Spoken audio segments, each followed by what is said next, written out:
G'day everyone, Be Asian Dad here.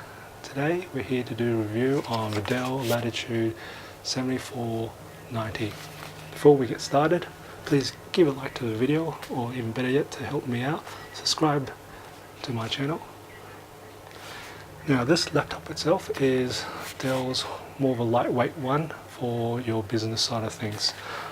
In terms of lightweight these days, this is not as lightweight as a lot of other ultra lightweight ones itself. It's probably hitting around about the 1.4 kilos there, but it has a really nice feel to it. It doesn't have a removable battery, so the battery is inside. So let's take a look at the 7490 itself. So you can see we've got a bit of a carbon fiber finish to it. Alright, so let's look on the side here. And here we have a headphone jack, micro SD card reader, place to put your SIM card for modem if you do wish to use it, and you've got a USB 3.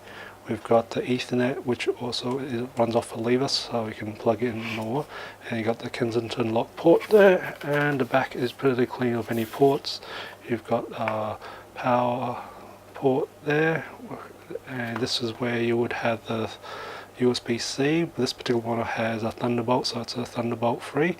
HDMI port, and you've got two extra USB 3 here. Now this particular model I have is a touchscreen version, and there's the webcam up here, and of course I'm thinking they're going to be the microphone itself. Now, I haven't had much quirks with this laptop itself.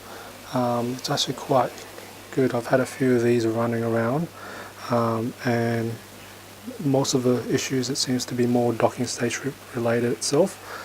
Now, one of the advantages of this laptop itself is it's able to configure up to 32 gigs of RAM. Being a laptop at this sort of weight class, that's pretty good that it can actually go up to that amount of RAM. Now, these ones won't be able to do a discrete graphics chipset in them, but overall, if you want to use for normal business that doesn't require heavily on graphics intensive softwares, this is quite a good laptop to consider itself. I hope this video was informative for you, and just remember, imperfections in life makes it beautiful and interesting. I'll catch you next time.